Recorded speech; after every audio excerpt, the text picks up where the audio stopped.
Welcome to the Equine Affaire. The staff of the Equine Affaire welcomes you to the 27th Annual Equine Affaire Exposition here in West Springfield, Massachusetts. Ida Norris, on my right here, offers an abundance of invaluable knowledge and professional experience in the world of dressage and Western dressage. She is a USEFR judge in Western dressage and a USEFS judge in dressage. Ms. Norris earned her USDF gold, silver, and bronze medals and a WDAA Gold Medal Rider Award, Level 5 in Western dressage, all aboard horses she has trained.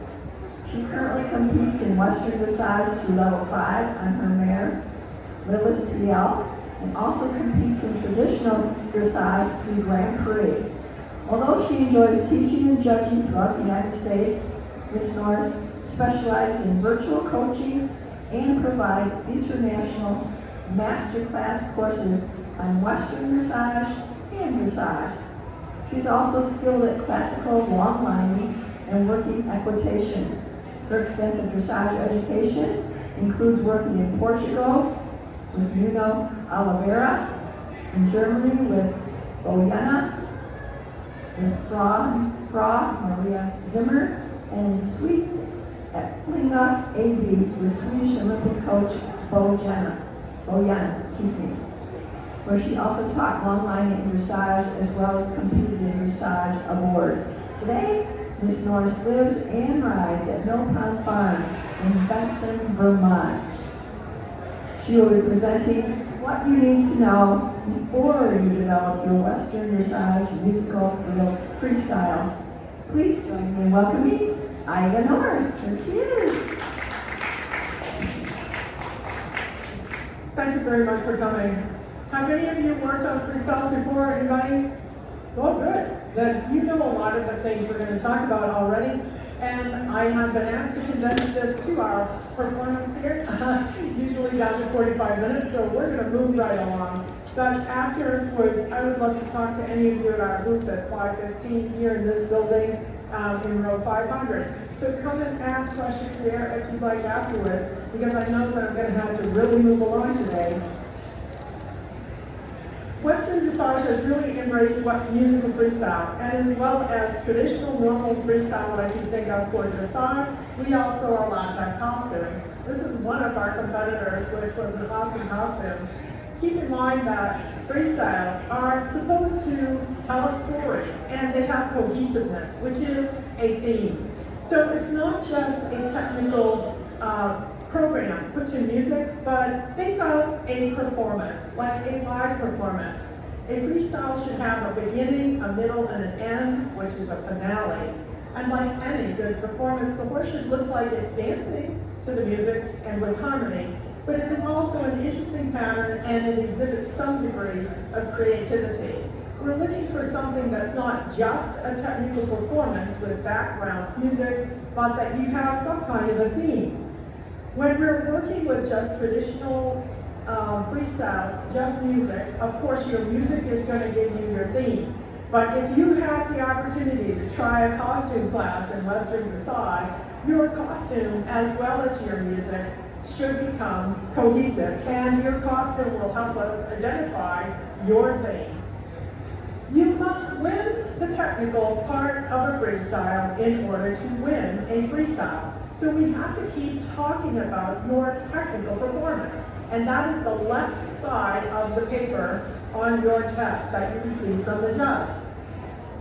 Remember that you need to be rounding a connection on the bit, as we call it, in balance, in frame. You must be active and show impulsion. And they're looking for accuracy. And although you're thinking about being creative, you really have to be very clear in your accuracy because we have no idea what pattern you're presenting.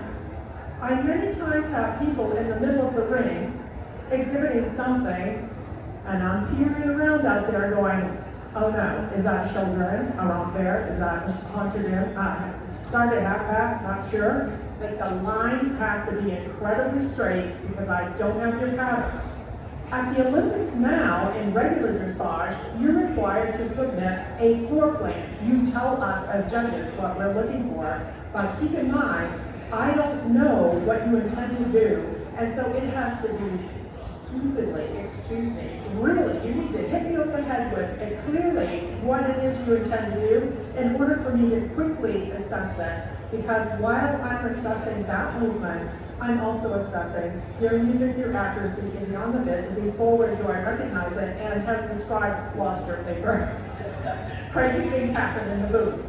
So, your tests are your very best development asset. If you're starting to think about it, read these thoroughly, like memorize them, including all of that tiny little print on the front and the back. They tell you what the compulsory movements are and what is forbidden. And every little part of every little test, all of that writing on there, is important. It's essential to develop a test at a level that the horse and rider can easily, primarily get sevens. If you cannot get sevens, move down. And if you can't get sevens easily, move down. Because the problem with musical freestyle is there's an extra part of difficulty. You have to keep to the music, you've got to be clear to keep up with your timing, don't forget your pattern, then there's all the technical aspects of it. So you really need to be riding the horse in geometric figures and exercises that are not too difficult. If you're stretching to a level, don't stretch to a level and go on musical freestyle. Get that done in your regular test work, and then move up to that level in musical freestyle. There is a mark on the back of the paper on the musical freestyle, which says degree of difficulty. And you know, here's the thing. Everybody's so like, I need to make my freestyle more difficult. I tell people, don't make it difficult. Here's the problem with the degree of difficulty mark. If you attempt something and I don't give you a 7, you get a minus, minus, minus. Every time you do something that's a 7, or a 7 is a 0 on my paper, not that you get a 7 there, but I have a cheat sheet where I'm going for difficulty. I have a little tally mark, which is a plus if you can get a 7 or above, or a minus if you don't get a 7. If you attempt a degree of difficulty and don't get at least a 7, you get a deduction. So therefore, you're better to just be very similar to the level of the test. The degree of difficulty we're expecting is, within Western Dressage, there are 4 tests in each level. You need to exhibit the level of difficulty in the 4th test of the level. So let's say you decide to do a musical freestyle in level 1. The degree of difficulty for you to get a 7 on that is that you should be on the test 4 of that level. Whoops, it's going by itself. Sorry about that, I don't know what's happening. Let's back up a little.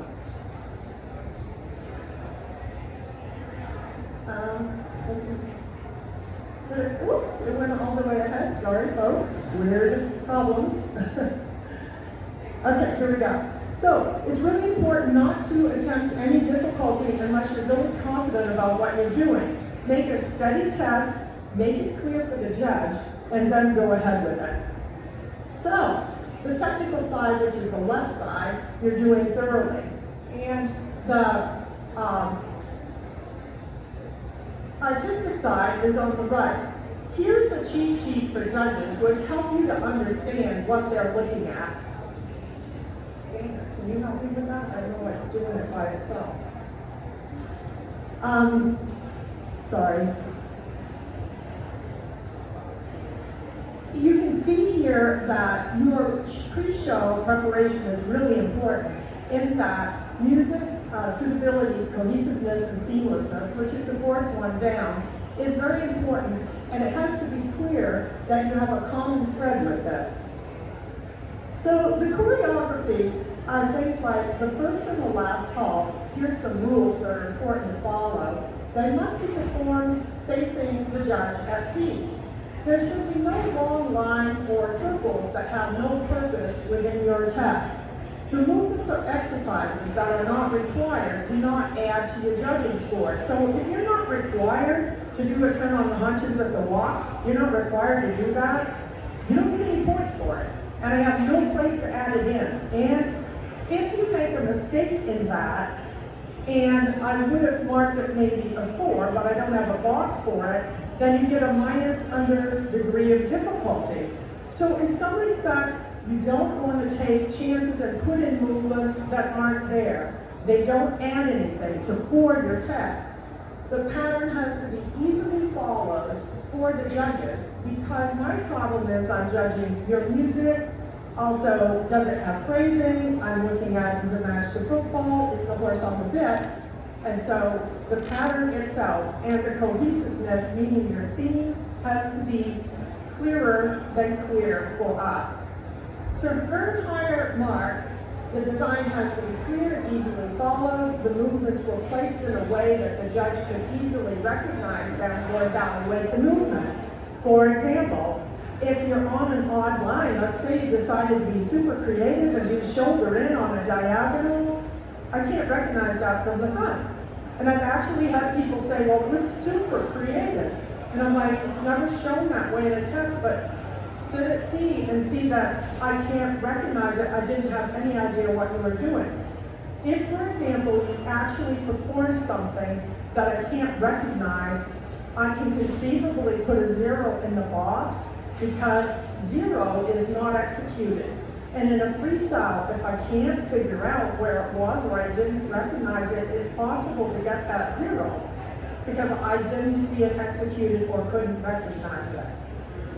So resistances or different obediences can make it really difficult to determine the design cohesiveness, because let's say the horse starts shying, and it always shies maybe at the H corner, and you're working on your choreography and you're trying to make your choreography even and symmetrical, which are the things which we're looking for, but all of a sudden your program will not be balanced because you're shying at H every time.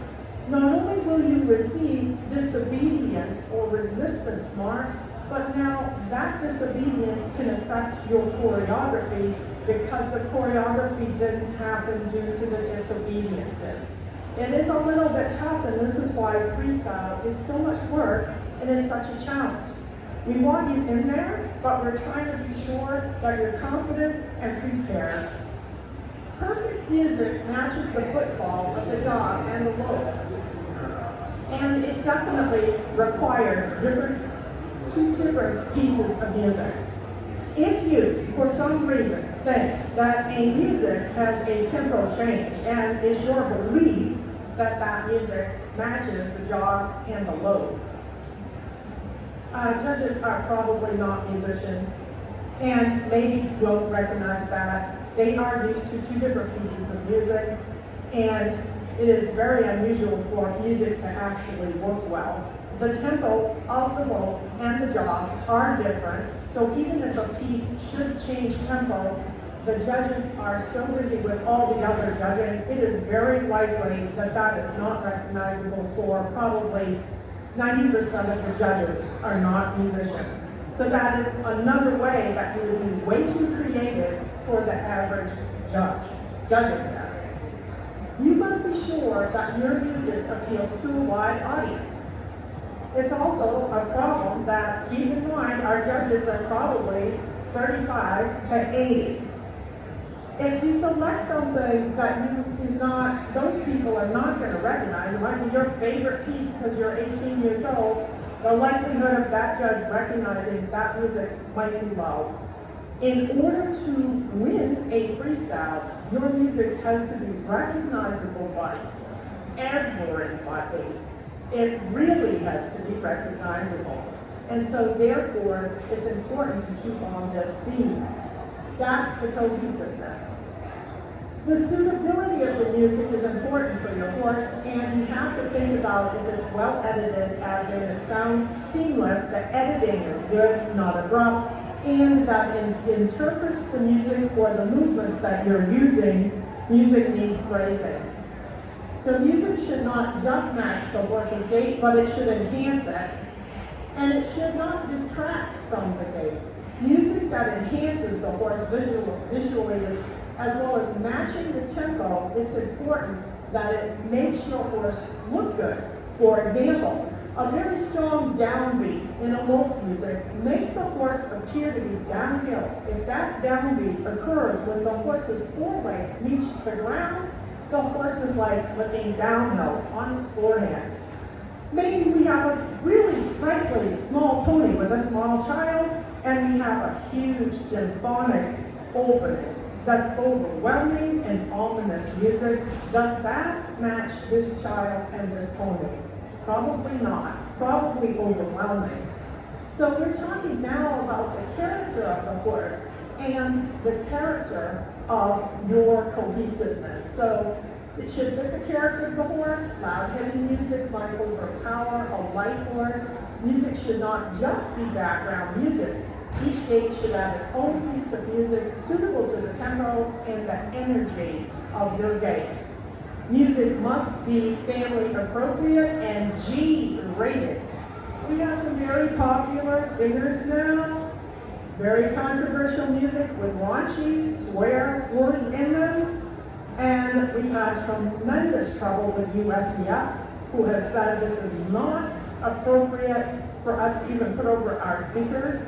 So there can be no derogatory phrases, offensive language, explicit material, and USDF has made that very clear to us. And if you select that music, you'll get an extremely low score, and probably the steward or the technical delegate comes to speak to you afterwards. To sing or not to sing, people love vocals and they think they're great for musical freestyles, but our statistics show, and we have lots of statistics that tell us that less of the vocals are better. The cons are that it tends to be distracting, especially to the judges. It must absolutely have no swearing and raunchy, we just discussed that. It is definitely more difficult to loop it, cut it, or change the timing of it. It is very difficult for it to be managed if you need to manage it to match your tempo. The judges and spectators, and this is where we really have a lot of statistics, show that they become focused on the words of the singing, and it is very difficult to look at the performance without singing along or being distracted. Generally, you are able to find music without vocals of the song that you're looking for, and that's most effective for most people. Now, the pros for vocals are that it may help your theme, and a very small amount of it can really engage your audience in the opening movements as you enter the ring, the closing of your program having some vocals like, let's rumble, something cool like that. So deciding if you're using vocals and deciding if the music is appropriate is one of those things that each individual team that makes a freestyle figures out for themselves. The music must enhance the horse visually as matching the tempo, and riders should select music that naturally has dynamics and phrasing. And music that is matching the horse's tempo, but is clearly just background light, will be given a high score, or is clearly just background light, will not be given a high score. That's going to be kind of a 6.65 range, as it lacks dynamics and phrasing. Although the music may actually match the horse's tempo, it may not always enhance or express the horse's gait. And we talked about heavy symphonic music. Strong downbeat we talked about, that can be a problem. Computer-driven music, which is like clubbing music, for those of you that aren't familiar, but club music, that relentless beat, almost no live person or animal can stay with that. It makes horses look like automatrons. Judges find it incredibly difficult to appreciate the horse's actual activity. So it's important not to be using music that is so computer-driven, because horses and real symphonies and real performances have variations. And that's part of our humanity and our performance with our horse as a team. The variation in creativity of this and of live performances can tend to be very helpful to musical freestyle. Music, of course, should be selected for each gait and for the tempo, but it should enhance the look of the gait. And you need a minimum of 3 pieces of music: walk, jog, and lope for the freestyle.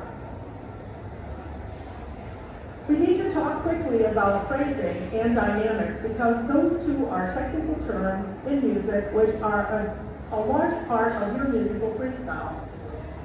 So dynamics is when the music goes louder and softer and louder and softer. And it is a way that the horse and the rider are able to express differences within the performance. More importantly, though, than dynamics is phrasing, and phrasing is your friend. You are looking for music which naturally has phrasing, because when music has phrasing, there are points of interpretation.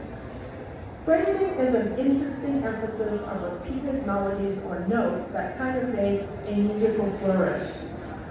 These musical flourishes, phrasing, should occur in coordination with movements in order to emphasize the movements within a freestyle. What we're talking about is that when you come in, that when you come to the salute, that there's some kind of a musical flourish when you salute. As you begin forward and maybe you turn the corner and you ask the horse for the lengthening jog, there could be another phrasing, da da da da da da da da da da. That is phrasing.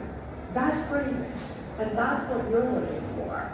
So either dynamics or phrasing should be used in your music to enhance your program and to support the movements that you're trying to show off to the judge.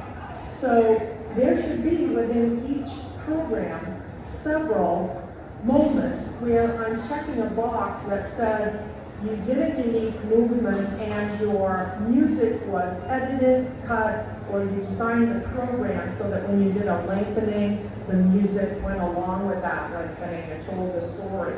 Or you came to an abrupt halt and the music goes, you know. So you're looking for that interpretation. So the movements and figures should be written to coordinate with the music's dynamics and phrasing, you know, and this possibly can affect your choreography score because you were supposed to have planned your choreography and your music to support each other. So there can be small deductions when we see that you had some phrasing in your music, but your choreography failed to work with that phrasing. You were unable to take advantage of it.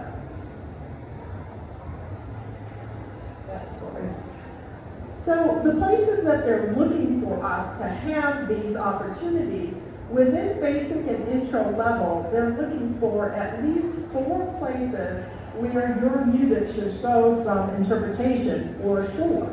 And if you can get 6, you'll get some bonus points. So those are both of your halts. Anytime you change gait, when you change gait, if you do a circle, something like that. For level 1, judges are told that they are looking for a minimum of 6 interpretive points. Can I find 6? And for second level and above, the minimum of 8.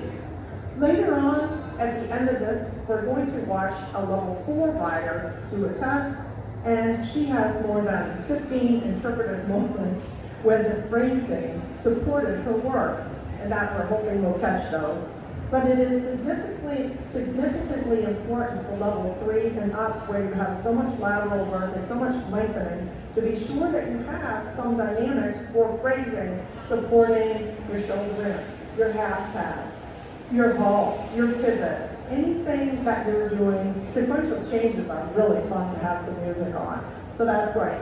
So here are some suggestions: the initial halt and salute, which they say to judges, that's the most forgivable. You can possibly forgive that in case there's a problem with music and sound booth errors.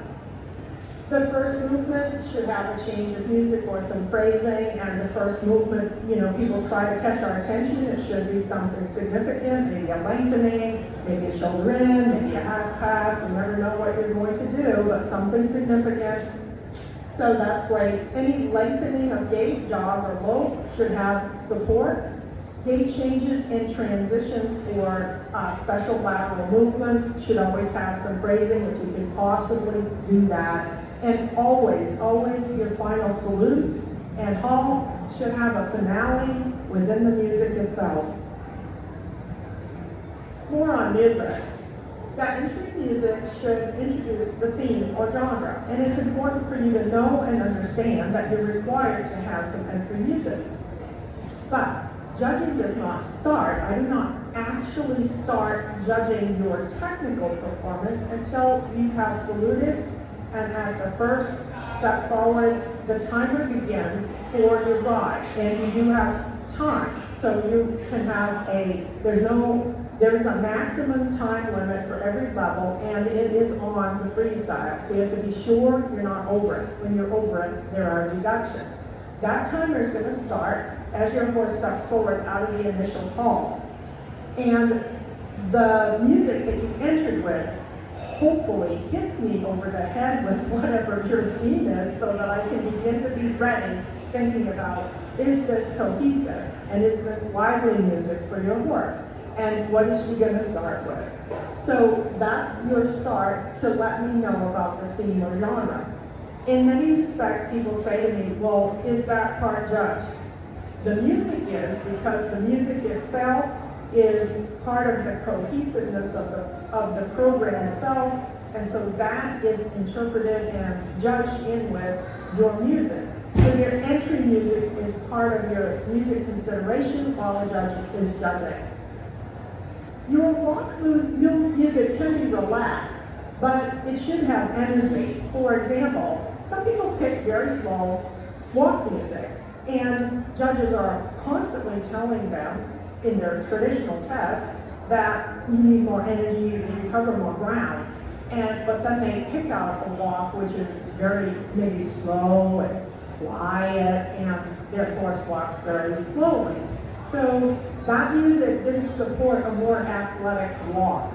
So they get a poorer technical mark, but then in music I think, well, okay, it matched the tempo of the horse, but it didn't help her any, and if she had faster music and worked harder to keep up with it, it would have enhanced her walk, or she should have tried harder to have a more technically correct walk, and to use music to help her get to that more technically correct walk. So you can begin to think about how your artistic affects your technical, and how your technical affects your artistic. It is really amazingly integrated. As we said, vocals are permitted, but less is better. And the music absolutely, positively must cease at the final salute. Exit music is not permitted, and no exercises of any kind, exhibition or otherwise, are allowed after the halt. So, thinking about the music finishing with a flourish so that you have a finale, and hoping that you finish right on the moment with your music is your goal. We're doing really well. We have time to look at this musical freestyle. This is going to take a minute when I push the button, but I'm going to talk about this musical freestyle for a minute and then push the button and let you look at this. This is Joanne Williams. She's a dear friend and colleague of mine. She's one of the best Western Dressage competitors in the United States. She is also a Western Dressage judge, like I am. She has ridden at Grand Prix in Dressage. She is really well known and just finished judging the World Show. She's a popular judge and my dear friend. She allowed me to use this to show to you this is one of her very best freestyles when her horse was at level 4, and our favorite horse is known as Gallant Fantastic, but we all call him Worth. This is a popular freestyle with a costume which had a lot of interpretive moments and some very good technical work, and she received very good scores on it. Let's see if I can get it to move. Okay, so it's running. It's going to take a minute for the music to come on because this was recorded and judged for an online competition. So this is what your musical freestyle could look like for an online competition if you were working on this. And this is Joanne Williams, Michigan. you're gonna see right away, when you hear the music and you look at her costume, and he comes closer, you'll see his saddle blanket says sheriff.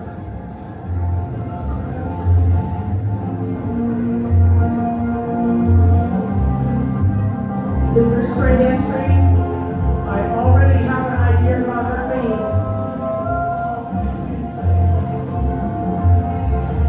Square halt, I'm already given an 8, and I'm thinking, I get her music. I totally get her music. Cool costume, I'm thinking. And he has the show grit. Super steady. And I'm thinking 7.5. Okay, there was a difficulty. She's now doing shoulder in the other direction on the center line. I just put an extra difficulty, and I'm on 7. I'm going, I understand this theme. I like the costume. Here's a half pass. Wow. Sky gray and clear. And it's going sideways, and I'm in the jailhouse now. Pretty cool.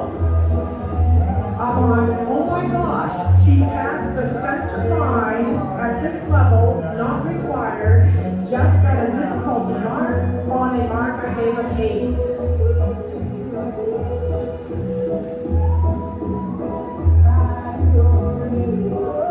Length of jog, which she's allowed to post in Western Dressage, marked an 8. Very clear geometry here. Okay, got a music change because we load. That's awesome. I'm going 1, 2, 3, 4. I'm looking at the time and going, I like the time with the low. And that was length and low on the circle. 7. Oh my goodness, this horse is right at half pass. Look at that. And again, oh, we're flying changes and half passes. Get your difficulty mark. Nice job. So did a zigzag at level 4, which is above difficulty level. Gets a mark for that.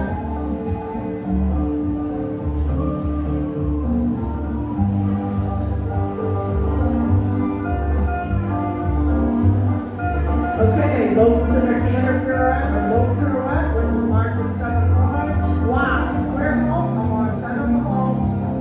Here's the pivot.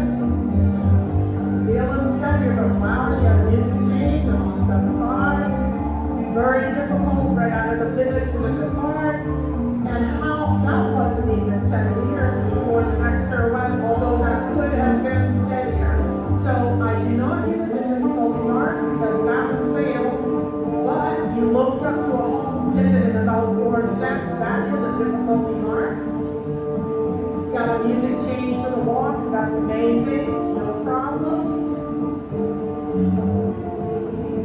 So she is now on what we would say was a third walk. Oh my goodness, here comes the right back, which is super diagonal, super on the bed, super straight. I know that was given a 9 by the judges.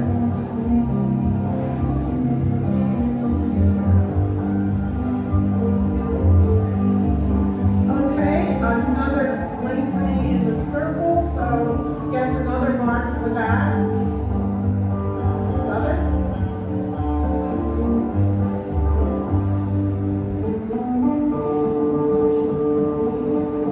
Now, before that, she had only done some of her collected walk, so I'm thinking, I don't remember, this must be her.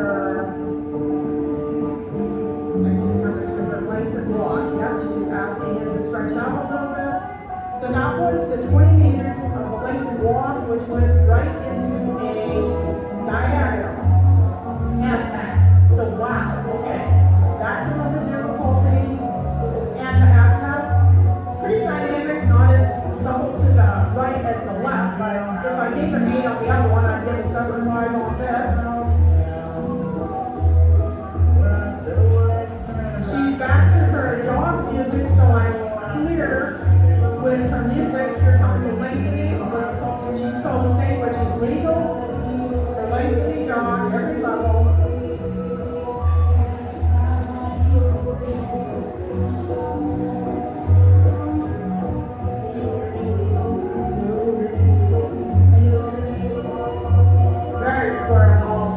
great finish up there for us. Really looking good.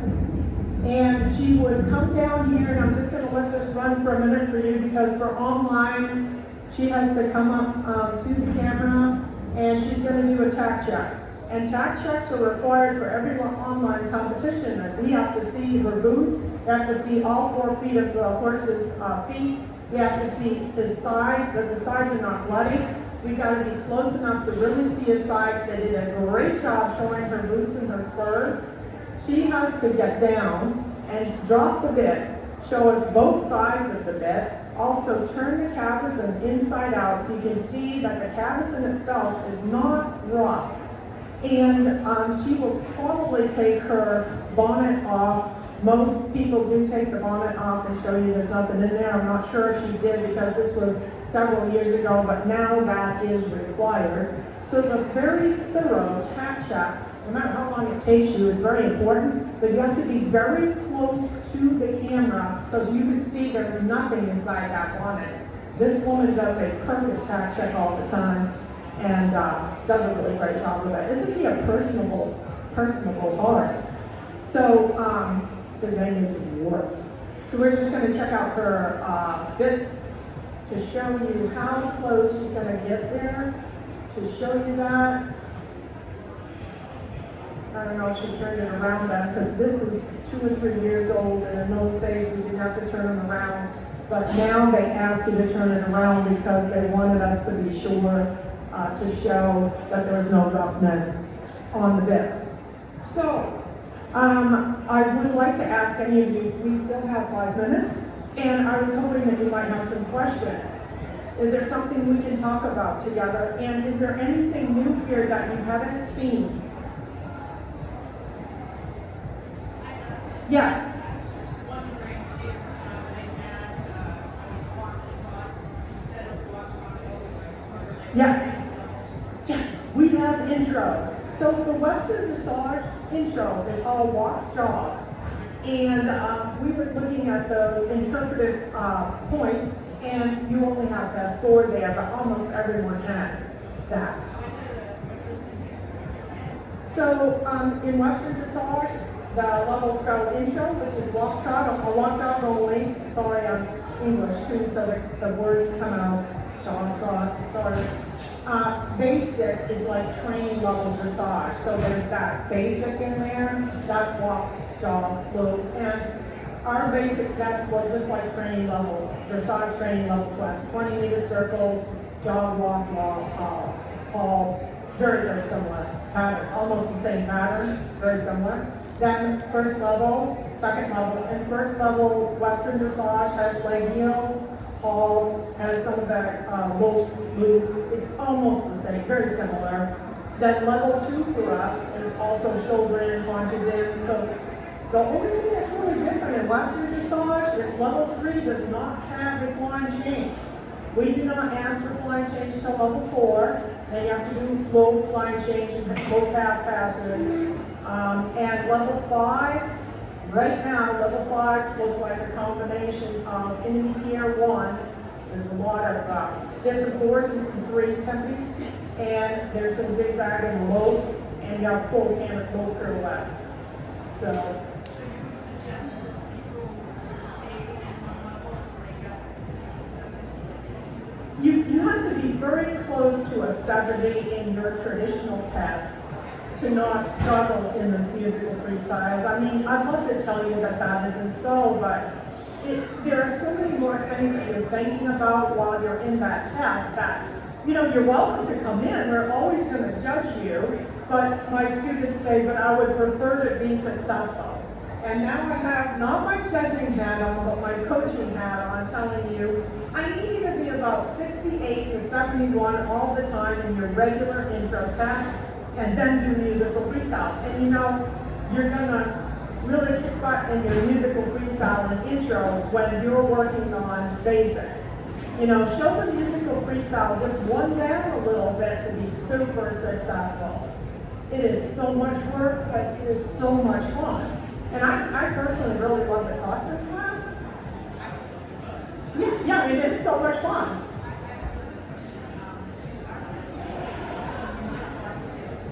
Yeah, there are companies out there that do that, yes, and you just Google around online or, send me a message, I'll send you some, but yes. Although a lot of people do make their own and they use Audible, they use that program called Audible and cut it, and they can use their computer and slow the music down just a little bit for their horse and, a ton. She does her own, Joni Williams does her own all the time. A lot of people do, they play with it. One thing I'll tell you though is, people are like, gee, it said I could be in here 5 minutes. When I have finished judging every mark, every box on your test, that 120-meter circle, the other way 20-meter circle, 2 halls, and then whatever else you're required to do, and then I'm sitting there. You get it out yet? Now don't mean it in a bad way, but when the judge has judged every movement, get up. I mean, you know what I'm saying? Because people think they have to take up to 5 minutes, but you're just repeating yourself. And if you think about a performance, that if you're watching a dance performance, if they did the same move over and over, you're like, it was lovely the first time, and maybe the second time, and after that, you're like, well, she did 3 triple Lutzes or 4 triple Lutzes in her skating program on board. It's that mentality. So it's get in, wow me, get out. And that's my coaching hat. I'm sure the judges will, but I know as a judge, once I have everything, your problem is if you repeat it. So let's say you do a 20-meter circle, I love it, I give it a 7.5. You do another one, he shies, you're down to 4, I have to average those. I'm required to average those 2 scores. Oh my goodness, that is a mess. You don't want to do that. If you got in there and it was good, leave it.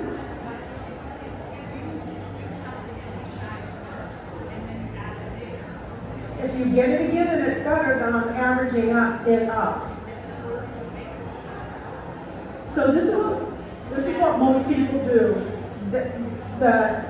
The big boys, the FEI, have one diagonal that they call the optional diagonal in the floor plan. And that is the diagonal or the line that if they come in and they mess up their one-time changes and they get a 4, they have one diagonal that they can wow the judge with, that they repeat the ones to average it. Or maybe the horse broke in the extended trot, they do one more. That's a good thing, but we don't talk about it a lot until people are really, really good at freestyle, because you have all you can do to just get in there, get your job done, and get out. Mostly, if you're below level 4, you know what I mean. Most people, and 1 4 is not going to kill you, but 2 4s is kind of hard. So if you did get lucky, but if you have trouble at intro, the likelihood is your horse is off the bit anyway, or it's shying. And the likelihood of you coming around again and it not shying in the same place, yeah, you know what I'm saying? So I just tell my students, for right now, let's just go with, you go in, do everything once. If we get a 4, you take it, you live with it. But try to do everything else beautiful, get your waist on the center line and make up for it, and get in and get out.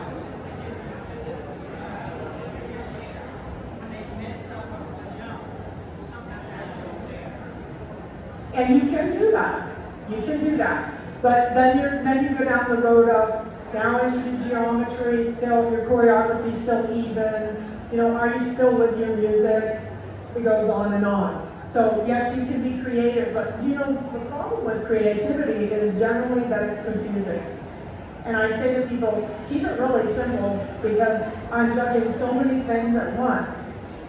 You can begin to use strategy when you reliably get a 70 on musical freestyle. Then you start doing that kind of thing right there, making strategies, adding difficulty, and difficulty after you get 70s. And then you really move up into championship level work. But for now, you're likely to be only 1 or 2 people in a class, so you need to be just solid, working light, steady. Yes. So I guess what you're judging that, as you're doing certain things can happen in performance that throws you off of your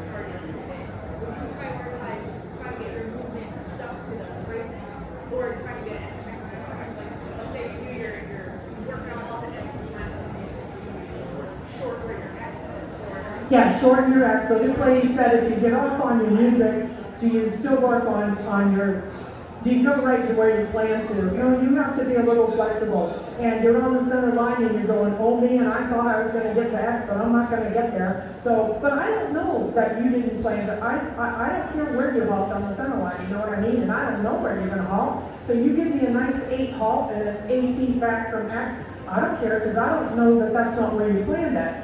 Then if you go, I was planning on going all the way to C before turning left, but I now know that I'm too far ahead, you might cut that corner a little bit if it won't affect your next movement. But this is how a cascade happens, is if you cut that and then you don't have a diagonal or your half pass is too short, or you can cascade your whole program sometimes. So that's why musical freestyle is so difficult, is that if something does go wrong, a cascade can occur within your program, which affects a lot of things. This is why you have to be so good at the level you're already at, or at a level that's not stressing you. We don't want you in there struggling with, I need to catch up, while you're also struggling with the level of the riding. And we want the horses to be confident because we want you to like this, and we want you to come in. I'll be happy to answer more questions, but I don't want to make the next lady late. Come on over to box. Our booth is 5:15, and I'll be glad to talk with any of you. I'd love to talk more. Thank you for having me. I hope you'll join in.